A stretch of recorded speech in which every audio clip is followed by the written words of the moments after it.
Kia ora, and welcome to another How To Plus Q&A event. My name is Anna Mari Banthorpe, and I'm your host as usual.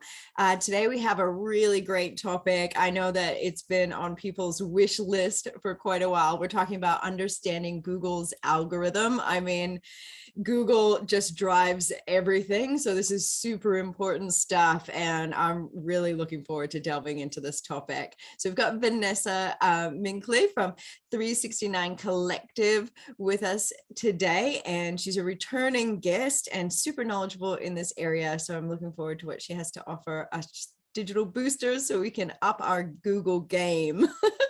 Now, we are streaming on a number of platforms. So if you're tuning in from one of the other platforms, but you have a question for Vanessa, make sure you drop it in the comment section or the Q&A or the chat. Depending on what platform you are, you have the capability to participate, and we love that. So make sure you do that. Three reminders. The site is available in Te Reo if that is your first language and you prefer to view the site in that way. You can now do that. There are also a number of other languages that you can choose for the how-to videos, including like Samoan and Tongan, and I think we've got Hindi and Mandarin, so take advantage of that. Two, we have the Digital Boost Live app is live, so you can get it on Google Play Store or in Apple Store, and that also features podcasts, so you can take your digital learning on the go with you, have it in the palm of your hand. Really cool. And third little announcement is Boost My Office is running. This comp will run till the 11th of October. You could win a MacBook Pro, a wrap screen, like a Samsung screen that curves. It's like a gaming screen. You win a desk, and you can win a package from Zero, and it all kind of totals about $4,000. Enter on the site. So just click into Digital Boost and register yourself to win. Get yourself a new office. Who doesn't need one? We all do. So without further ado, thanks, Vanessa, for joining us today. We're really grateful that you had time to join us and talk about this very hot topic.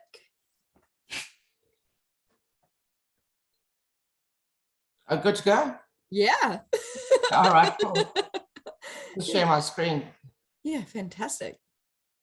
Oh, we didn't check that, did we? We were just gabbing away. That's okay. Oh, are you using Canva?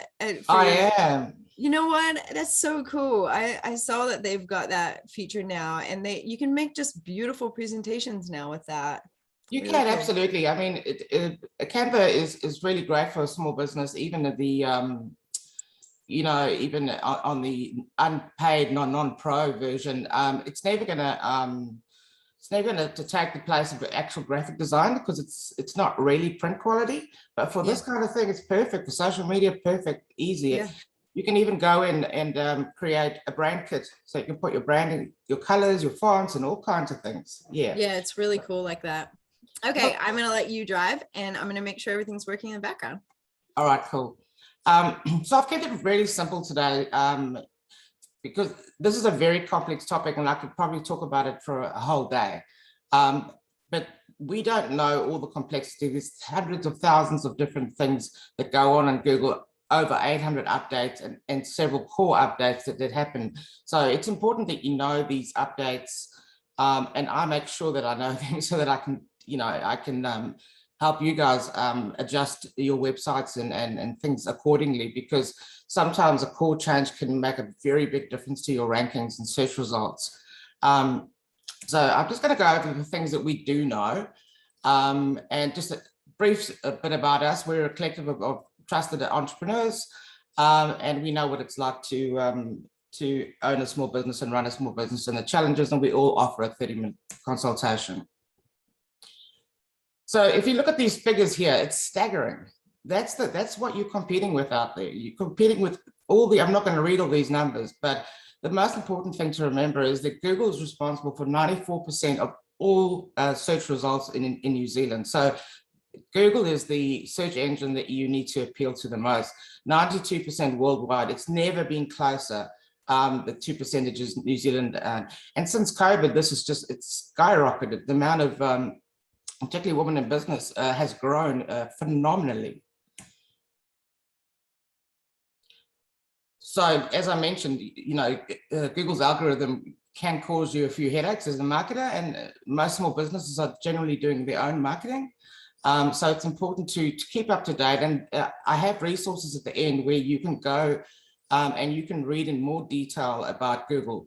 But there are things that we do know, and there are things we can affect, things we can affect. That's just another slide. So SEO on its own is a presentation in itself. SEO is very important, but it's also important to remember that SEO is a long game. You're not going to see results in the first month, the second month, the third month, maybe the fourth month. And not all SEO is created equal. But SEO, if you want to know more about this, you can get in touch with me afterwards. This affects your search results very heavily. And if you have a website on, for instance, Shopify or Wix, you have a limited ability to affect your off-page SEO.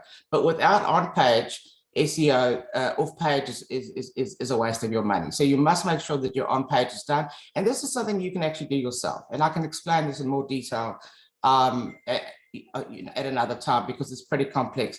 But also ensure that if you get anyone to do your SEO, make sure that they are a specialist in that area. It does take a special skill and a special knowledge. And a lot of what happens in SEO is things you actually can't see, but Google can see, because Google reads data. Google doesn't look, Google's not impressed by pretty images or pretty websites. It's looking for data, it's looking for fresh content.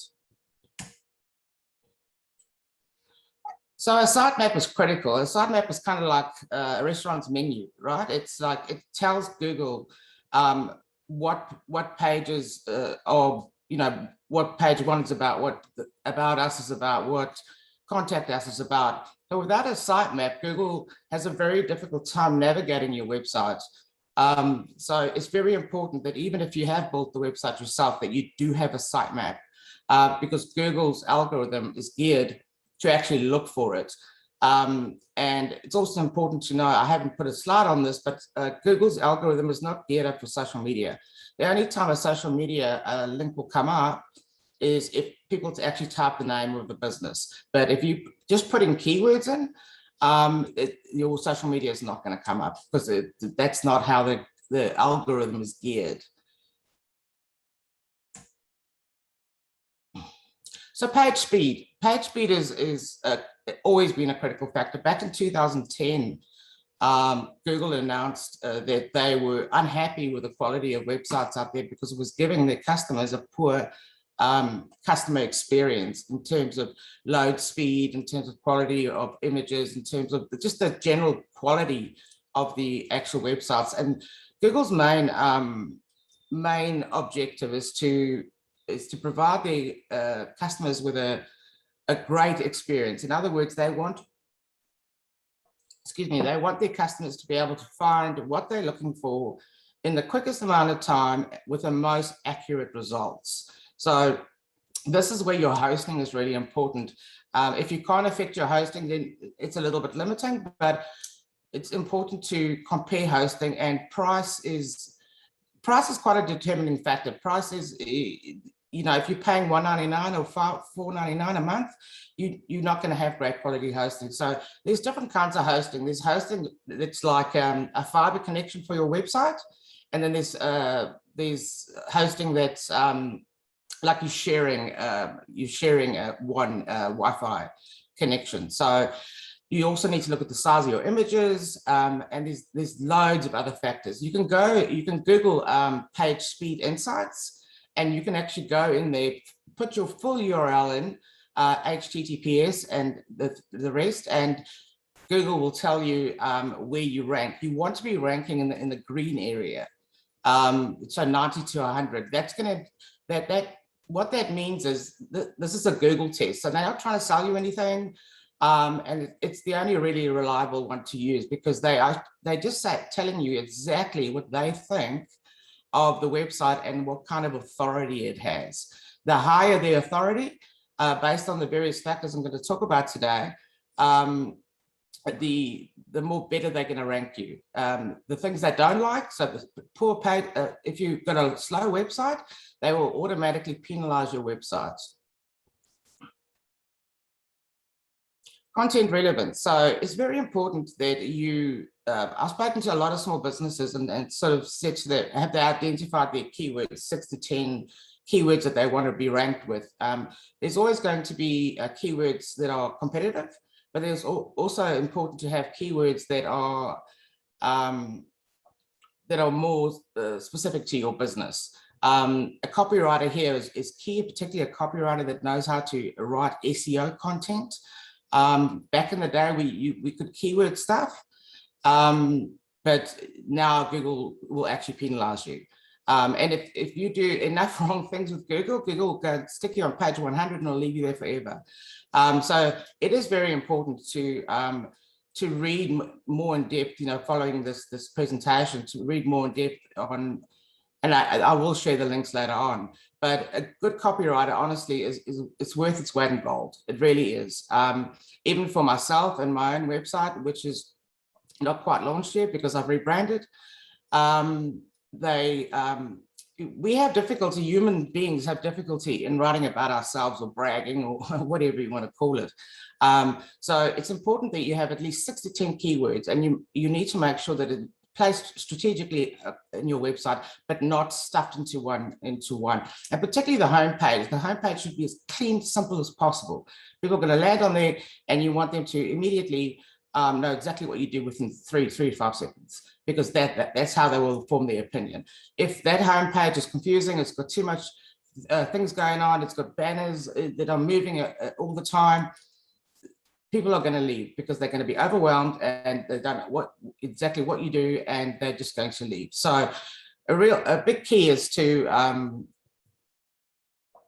come up with 6 to 10 keywords, and then get somebody to help you with a bit of research, or you can do the research on your own. I've got a question here. Okay, so I went on to Google page speed. Yeah, we do have a question. I just wasn't sure if you wanted to do that now. I'm still getting LinkedIn all sorted. If you want to, no, that's all cool. Keep going. I'll just finish getting that. Yeah, set up. I only got a 4, so that's a 4 out of 100, right? So that basically means you're basically invisible to Google. So and that could be so many factors. Like in order for me to give you an accurate answer to that, that's really bad. So, but it's the cool thing with Google is that you can fix it, right? And there's some simple things you can do to fix it. We can look at your speed, we can look at your copy, we can look, and it also depends on how new is your website. If it's only a month old, it's going to have a 4. It's just that's how it is. Because Google hasn't had the opportunity to trawl your website, and if you haven't submitted it to Google for indexing, then you are going to get a score like 4. But the good thing with Google is you can redeem yourself. You go, oh, okay, so I've got a 4. Okay, so look at the areas there'll be different things there.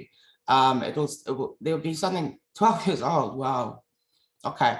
Well, yeah, that doesn't sound right. So if I'm quite high on Google search rankings. Yeah, it's interesting. It depends on honestly, it does. It depends on the business. It depends on how popular the products or services are. It depends on whether people are searching you. Squarespace. Yeah, okay. I will read those questions out loud, because otherwise people won't know what you're kind of talking about because they can't see it. So okay. Yeah, just let that sit there for a second. Just let me get everything set up in the back so that folks tuning in on other platforms can also participate. So if you just carry on for a second, I'm almost finished, and then we can kind of address her question or their question. Okay. Yeah, so I can't emphasize enough how important content relevance is. It's got to be relevant to your business, it's got to be relevant to your products. You've got to make sure that you're, if you are selling products, for instance, that another wholesaler sells, it's important that you don't copy their descriptions exactly, because Google considers that plagiarism, right? And will actually punish you in the rankings. A lot of the things like hosting and that you can't affect if you do have a website like Squarespace or Shopify or that, because that's all included, and you just kind of renting space on that platform. But I will get to the questions once Anna Marie's finished doing her bit. Yeah. Okay. I am ready. Sorry about that. We do have 4 platforms that we run through these, so it does take a minute for everything to get set up. So the question here was, and you kind of you answered most of it, but it's good for everybody to hear it. I went on to Google page Speed Insights. We've talked about this on a previous webinar, and I will supply you with the link in the chat shortly. And I only got a 4, but my page does load fast and my pictures don't seem too big. I asked a friend who said I was told that since I have a Squarespace page, I can't do a lot, but that my website isn't so bad. Is this true? The website's 12 years old, and they're quite high on a Google search ranking. But they said it was because it's on a Squarespace, which they've only been on for 2 years. So there's the key right there. So they've switched platforms. So obviously. Yeah. So the worst thing you can do is jump platforms, okay? Because if it's not done the correct way, and it's very difficult to do if you go, for instance, from WordPress to Squarespace, or any of the ones that are sort of a multi-platform. In other words, you rent space on that platform, you lose all of your SEO. It's all your SEO gains. You start from scratch, and it doesn't matter if your business is 12 years old. It makes absolutely no difference. The only way to carry your SEO gains across, and I mean, the business is 12 years old, so I mean, it's probably fairly well-known business anyway. So it's probably gonna still be okay in the rankings. But yes, she is correct in saying that by jumping platforms, and I see this all the time. People go, they, for instance, have a Shopify, and then they go, oh, it's not working for me. And then they jump to Wix, and Wix is even worse than Shopify. And then they go, oh, this is not working for me. And then they jump to Squarespace. And a lot of these are what I call, they're not even sideways moves. They like downward moves, Yeah. You basically you go, great, I had this presence, boom, my presence is gone, right?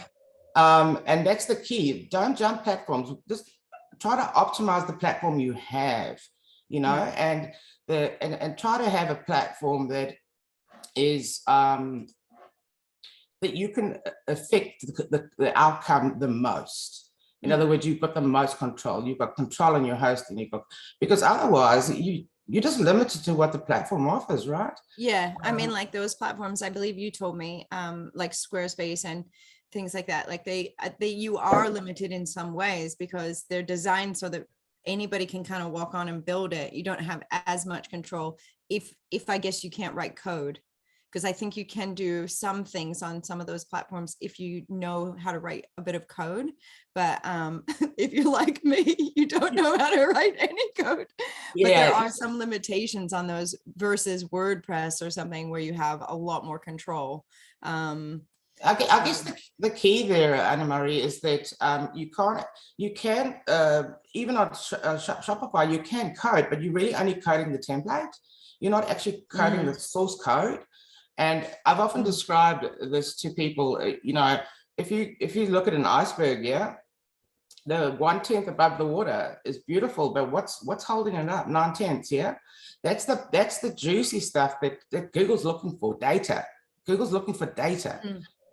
Google doesn't care if you've got amazing photography and, as long as you name your images right, Google will have an understanding of what that image might be from an accessibility point of view. If any of you have run this test, feel free to share the information with me, and I can drill it down for you, and then discuss some quick wins that you can implement. Oh, that's so kind. Yeah, absolutely. Kind. So There's actually a couple of questions here. Maybe we'll hit those and then we'll keep going. So one of the questions says, I also have a very slow website according to website speed hosted on Squarespace. Squarespace recommends not hosting externally. What do you recommend? I recommend hosting externally. Yeah. And then it says, would it speed up hosting externally? So yes, you're saying that. And if you change to hosting Squarespace externally, would you lose your SEO? No, gains. You don't lose your SEO, but we call it's like Google juice. No, so changing hosts does not affect anything except the quality, your security, and the quality of the speed of your website. So, and yeah, not all hosts are created equal. So it's important to make sure you have the right host. They need to provide great support. They need to provide great security. There's a number of factors that honestly, the list is this long, but absolutely. The reason they would discourage you is because I'm guessing. I have tried a lot of these platforms, but it's due to the fee that you would pay them, the annual fee, monthly fee, or whatever. But definitely externally, 100%. I think, and I want to do this one last question, because I think like there's been a misconstrue. So it says, so are you saying Squarespace isn't a good platform? I changed to it 2 years ago also, but that's not what Vanessa's saying. What she's saying is, every platform has different pluses and minuses, and optimize exactly what you have. Yeah. Squarespace is known for being quite slow. And it's also, honestly, you can just Google these things. You can just go disadvantages of Squarespace. But the biggest mistake anybody can ever make is to keep jumping platforms. I see small businesses do it all the time. And you're starting from scratch. You've got a visibility, you're invisible. You've got visibility, you're invisible. You've got visibility, you're invisible.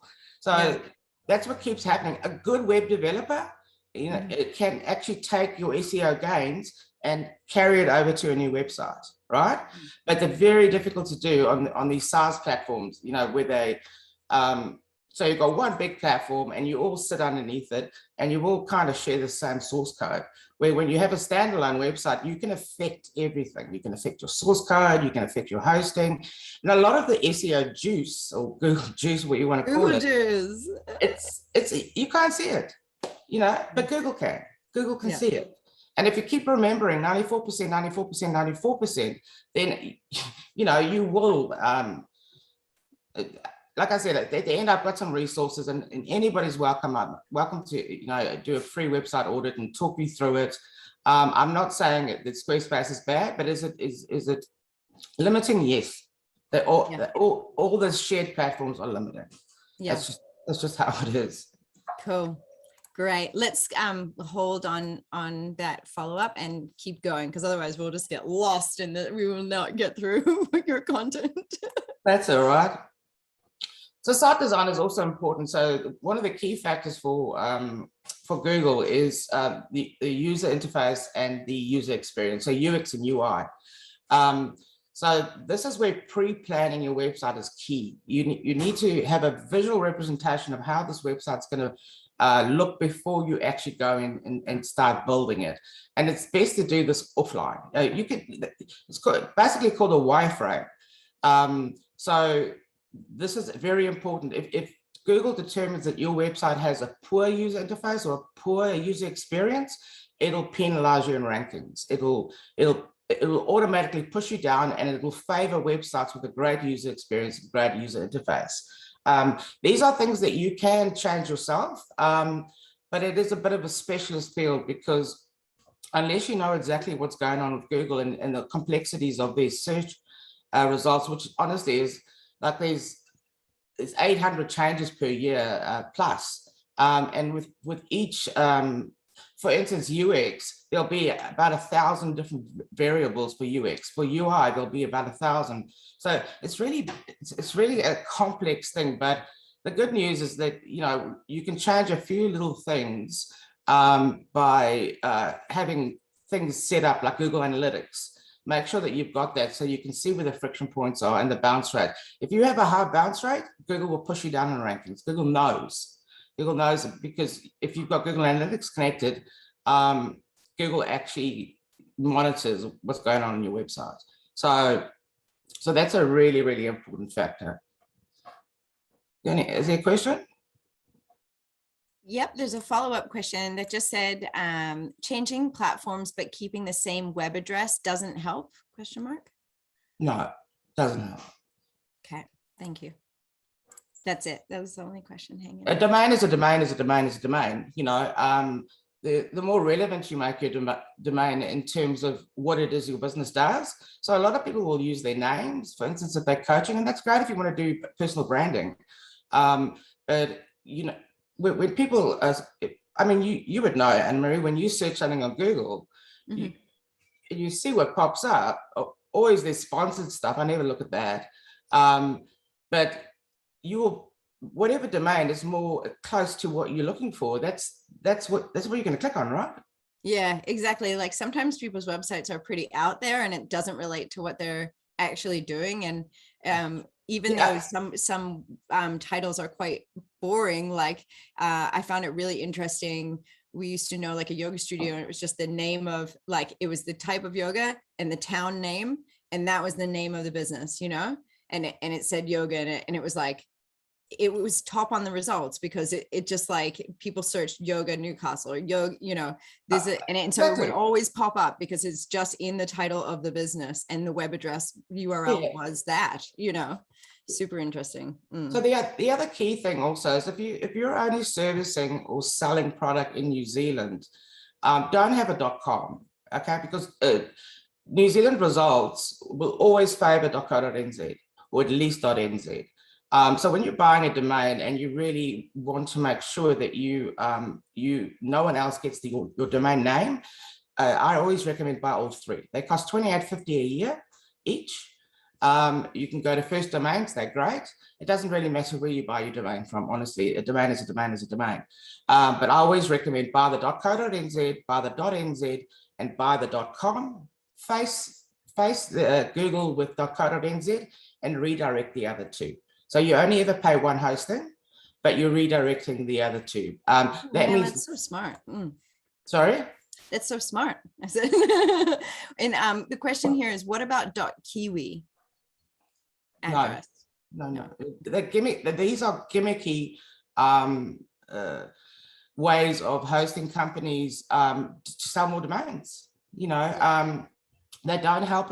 Honestly, .co.nz, face with .co.nz. If you're selling internationally, .co.nz is great too. Everyone loves New Zealand, you know. So a .com was always, it means commercial, right? That's what .com means. People think .com means international. It doesn't. Not according to Google anyway. So if you're selling worldwide, .co.nz is still your best friend, honestly. So, you know, if you've got a .com now, have a look if you can get the .co.nz or at least the .nz. Because people often go, I don't know, Kawakawa NZ, or they go, whatever you're looking for, you know, they often put NZ. And so the .co.nzs are going to come up first. If you search Auckland, if you search Wellington, you search Christchurch, all the .co.nzs are going to come up first because it's the most obvious for Google, right? I'm going to show you, you're in New Zealand and you're looking for, you know, something in New Zealand. I'm going to show you New Zealand. So they're always going to rank higher. But of course, you have to have all these other factors right as well. So, but yeah, this is something we can talk you through. But if you don't have Google Analytics, I recommend you connect that because it will help you see where the friction points are. In other words, where people are backing out and where the bounce rates are. And then you can, but once you've identified where the friction points is, you can go in and you can fix that. And there's just a question here. It says, if I create my website through Shopify, do I still need a good copywriter to do the content? I highly recommend a copywriter. Honestly, it makes all the difference to SEO. Unless you're a very talented writer yourself. I guess you just got to ask yourself, are you confident writing your own blogs? Are you confident writing an ebook? Are you confident writing a press release? If you're confident doing all those things, yeah, write your own copy. It's you know, or write the copy and then have a copywriter. If you don't have budget for copywriter, that's perfectly understandable. I get it. But write your copy and then have a copywriter review it. That'll cost you less, but definitely have a very experienced copywriter, because there's a lot of copywriters out there at the moment, unfortunately, that they can't do a better job than you can anyway. You know? So And we I had think, somebody say, you know, do you have a recommendation for a copywriter? I know a couple. I'll drop them in the chat. One we've had on a couple of times, Amanda Livingston from Quickbound Fox. She's quite genius. And if you are interested in learning about copywriting and getting some tips on copywriting, check out some of the Q&As that we've done on copywriting, because I know it is a big issue. It may not solve your problem, but it'll at least give you some insight about how you go about writing. Because what Amanda said in her chat, it's actually 75% strategy and 25% writing itself, which was a really interesting thing. I 100%. didn't think that. So have a look at her sessions we did with Brown Fox, Amanda Livingston, and yeah, I'll drop her website in the chat for you guys. Yeah, her work is very good. So, but I can also recommend, you know, people that have worked on my own copy as well as other clients' copy as well. It is very, very important, but you know, it often comes down to budget. But there are ways and means. I mean, you know, there's interest-free finance, there's 6-month payment holidays, there's all kinds of things available that we've made available that we work really hard to get, because like it's through Q MasterCard, so that's typically for, like, you know, something tangible, but we've managed to get it for small businesses so that they can benefit in the first 6 months. Yeah, you know a lot of these strategies to get funding for things. It's really cool. And I'm sure Vanessa would be happy to share those things with you. Question here, how do you work out why you have a high bounce rate on a page? Well, I have to ask, do you have Google Analytics connected? Because that'll give you most of your answers. Okay. And also running the speed test and a few other tests that I can run for you that are a little bit more complex and require paid software. I can definitely help with that, but it's quite a general question. It could be 100 things. Yeah. It could be the quality. It could be the quality of your images. It could be the way your website navigates. It could be there's something glitchy, or it could be the payment process isn't quite smooth enough. Honestly, the more simple and easy you make it for people, the better, because then they can get what they need to do done quickly and get the information they need and leave. And you know, they've done what they needed to do. Make sure that your contact information is right at the top of the website. You know, people don't want to go to search in the footers anymore. People have become really impatient because we live in a very disposable industry, right? Where you can get things really quickly. We're back in the day, well, you know, we've got the encyclopedia out and things like that. Yeah. So site design, and the big key that I could, even if you've already built your website, it doesn't mean you can't go back to pre-planning the website and look at the user experience, look at the user interface. There is a gazillion pages on it out there on the internet. Cool. You're a legend, Vanessa. Thank you. Link quality. So this is a big one. So backlinks. So whether, say for instance, you're in the health industry, right, and you work with, I don't know, different mental health. Say you work with give me an example. You work with different associations. In other words, you provide services to their clients, or you use some of their resources, or you share their blogs, or things like that. It's very important. And I can actually run a test to see if you've got any bad quality links or any broken links, because those, if you do have those, Google will push you down in rankings because they consider your website to be of a low authority. Low authority means they don't think very much of it. And because Google's not a human, they don't feel sorry for you or any of that kind of carry on.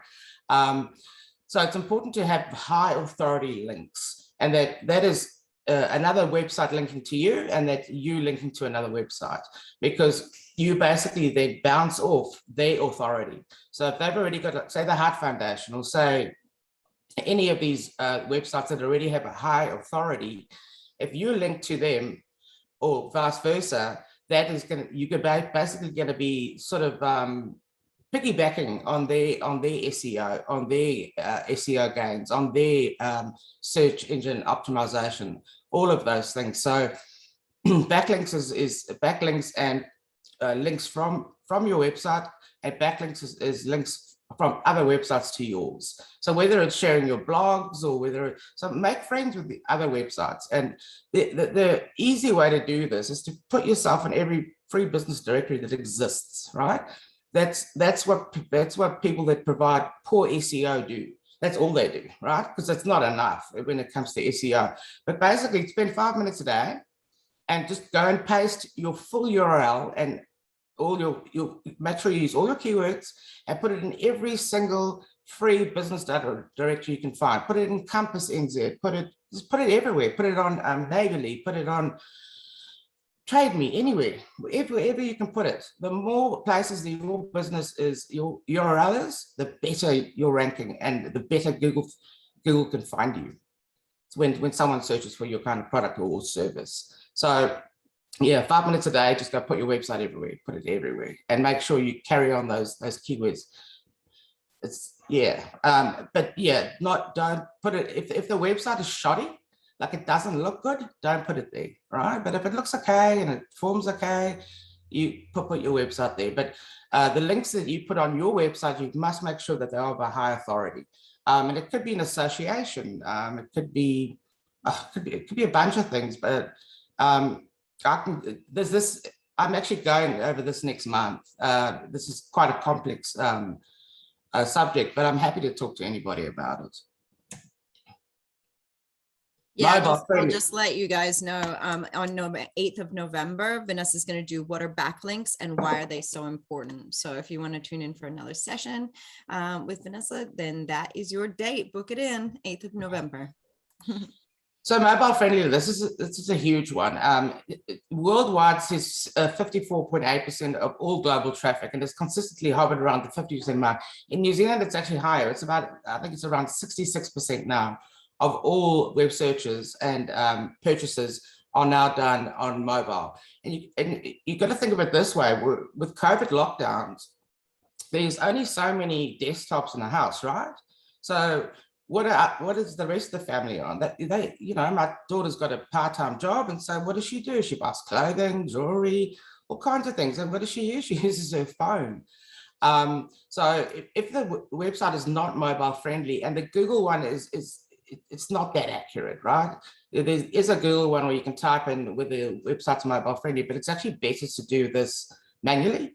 In other words, for me to actually go on my phone and then put it through other simulators. In other words, what does it look like on an iPhone? What does it look like on all different types of phones? Because the mobile friendliness is something that you need to do from the very beginning. So you got to consider mobile friendliness from the very start of the website.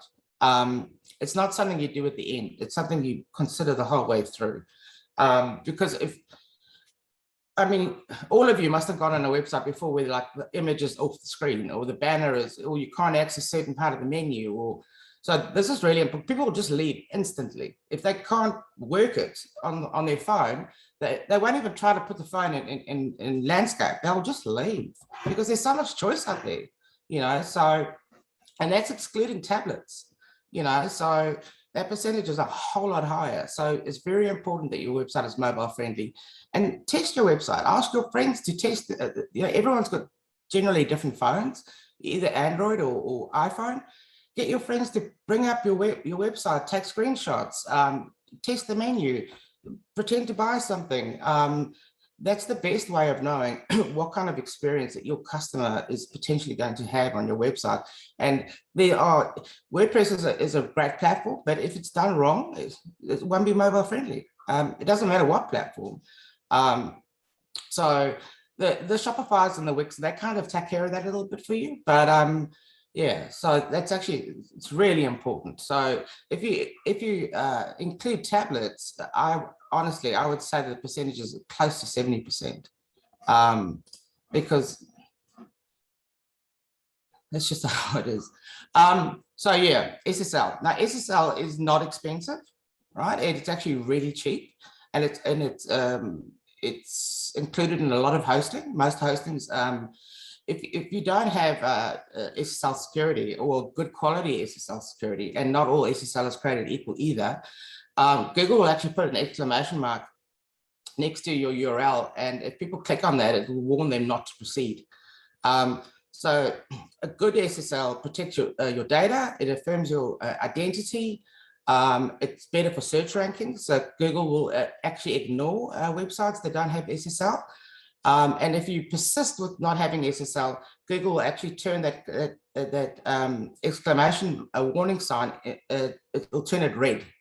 And Google has warned publicly that they will eventually remove you from Google altogether. So for the sake of, I think about $100 a year for good SSL, it's well worth doing. It also helps you satisfy payment requirements. So particularly if you're e-commerce business, this protects your data. So what it does is it encrypts the data from the web to your website and protects your customers' credit card details, home address, all that kind of thing. And it also improves customer trust because of, if people, there's enough scams out there without having a big question mark, a big exclamation mark next to your website.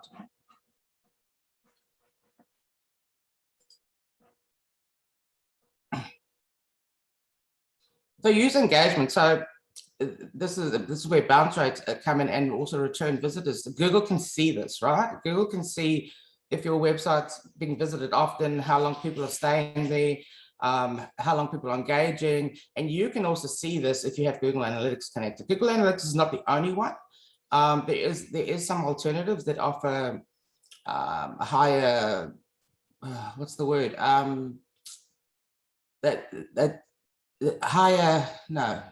Better privacy, because by having Google Analytics, you are sharing everything that's going on your website with Google, and so Google can use that data for various things. They can't copy data, they can't take data, they can't do any of that, but they can see the behavior and so the better the behavior on your website, the better you're going to rank. That's just how it is. Google's main objective, like I said earlier, is to ensure that the searcher or customer gets fast, accurate, high-quality results. In other words, the searcher finds what they're looking for quickly. And you can look at your competitors for this. You don't have to sort of do this from scratch. Can you hear this, Anna Marie? Every day, billions of people come here with questions about all kinds of things. Sometimes we even get questions about Google search itself, like how this whole thing actually works. And while this is a subject entire books have been written about, there's a good chance you're in the market for something a little more concise. So let's say it's getting close to dinner and you want a recipe for lasagna. You've probably seen this before, but let's go a little deeper. Since the beginning, back when the homepage looked like this, Google has been continuously mapping the web, hundreds of billions of pages, to create something called an index. Think of it as the giant library we look through whenever you do a search for lasagna or anything else. Now, the word lasagna shows up a lot on the web. Pages about the history of lasagna, articles by scientists whose last name happened to be lasagna, stuff other people might be looking for. But if you're hungry, randomly clicking through millions of links is no fun. This is where Google's ranking algorithms come into play. First, they try to understand what you're looking for, so they can be helpful even if you don't know exactly the right words to use or if your spelling is a little off. Then they sift through millions of possible matches in the index and automatically assemble a page that tries to put the most relevant information up top for you to choose from. Okay, now we have some results. But how did the algorithms actually decide what made it onto the first page? There are hundreds of factors that go into ranking search results, so let's talk about a few of them. You may already know that pages containing the words you search for are more likely to end up at the top. No surprise there. But the location of those words, like in the page's title or in an image's caption, those are factors too. There's a lot more to ranking than just words. Back when Google got started, we looked at how pages link to each other to better understand what pages were about and how important and trustworthy they seemed. Today, linking is still an important factor. Another factor is location, where a search happens. Because if you happen to be in Ormea, Italy, you might be looking for information about their annual lasagna festival. But if you're in Omaha, Nebraska, you probably aren't. When a web page is uploaded is an important factor too. Pages published more recently often have more accurate information, especially in the case of a rapidly developing news story. Of course, not every site on the web is trying to be helpful.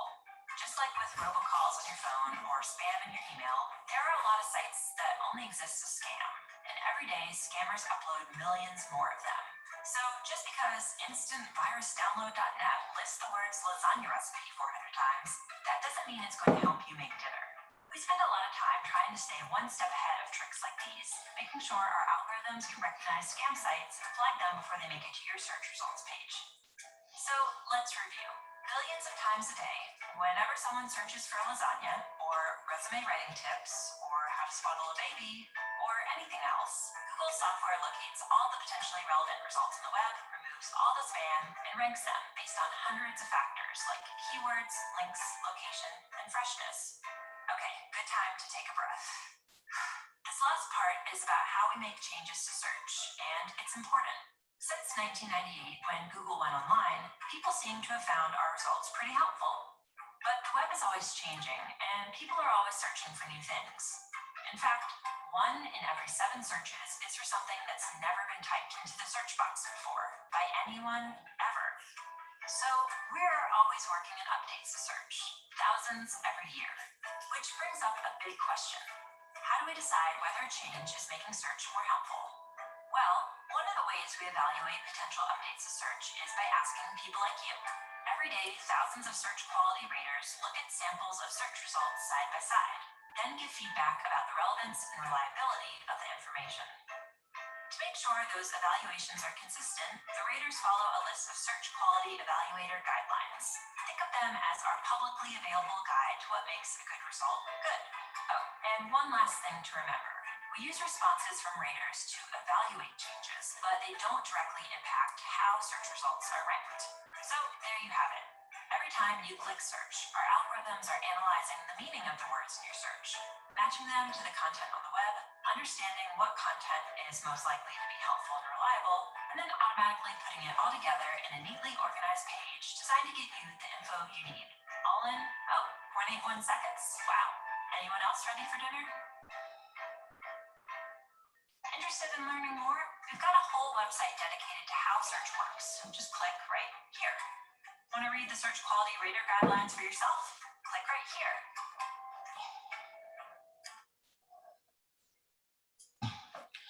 Yeah, so that's just a quick summary of how complex it is. And the reason I showed it is just so that you understand that it is so complex. But there are some key things you can do to affect it. And there was one question, Anna Marie. Do you want to read it out? Yep. Okay, cool.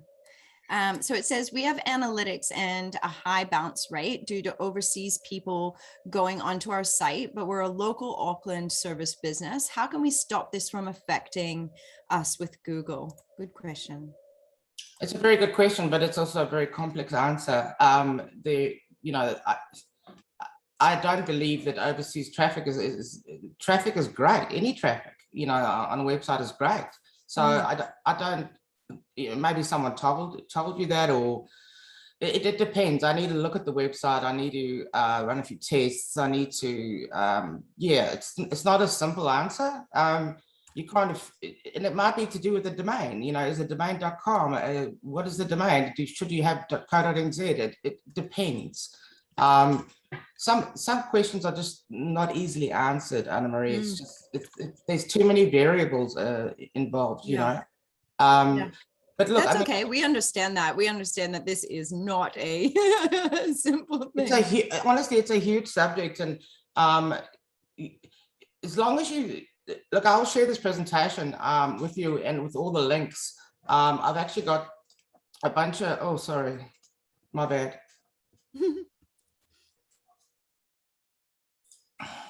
Can you still see that? Yes. Sorry, something happened. I'll get to it. Cool. So there's a page of resources here where you can go and test your website. There's different resources, also government resources, and there are a few other tests I can also share that. But the reason I don't share some of the tests is because it's paid software, and on a trial you don't actually get all the everything that you need.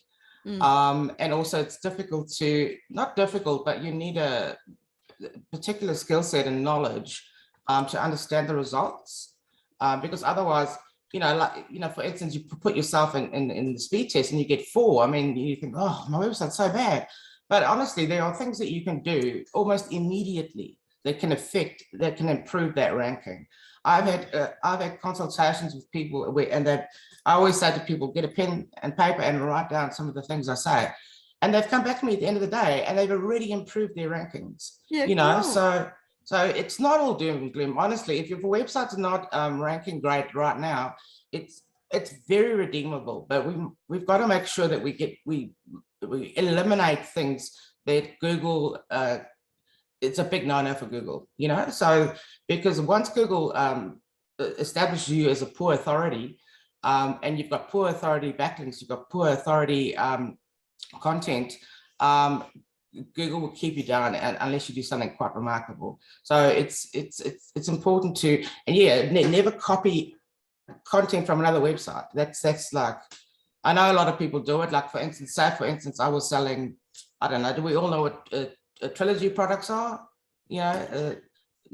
Cosmetics, for instance. And say for instance, there's a wholesale site and you have a site and you sell that. Even if it's overseas, makes no difference. If you copy that description exactly, Google will punish you in the rankings. It's just that's how it works. Good lesson, because I know sometimes we just think that's like the easiest way, but yeah, that's really great advice there. Even if you change it subtly, it doesn't have to. You can just have the words slightly different, your grammar slightly different. It doesn't really matter in the product, the actual product title, that doesn't matter, but the actual product description, that matters. Look, we're offering a free consultation, free website audit or health check. And what that gives you, it gives you a starting point, and it shows you where are the most important areas of the website. So where to start? It takes the guesswork out. People ask questions, well, how come I'm only getting a 4? Or how come I'm getting a high bounce rate? There are reasons. There will be a reason for it. And it's usually a simple thing that can be sorted in a few days, so it's no, don't run the speed test and be sad about it. It's good because now you've got your answers in front of you. So that's fantastic. So I recommend have the test run. I deliver the reports to you, and I also provide you with some fixes. In other words, things you can actually do yourself. You don't have to pay a web developer to do. Sometimes it's just not possible, depending on what the issue is. You might need an expert to step in and help you.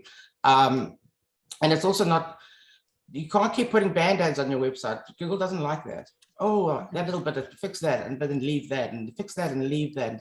You can't, Google doesn't like it.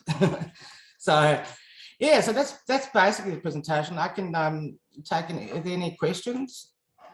Well, I think we've kind of been fielding them throughout, so we're really good. We're just getting some positive feedback on some of the other sites, just going, wow, this has been an amazing session, just so packed with information and just some really positive feedback. Honestly, Vanessa, I feel like this week my mind has been blown. Like we have just been so lucky here at Digital Boost with folks like yourself coming on and just educating us so that we can go out there and make better decisions about our business and grow our business. And this session has been amazing.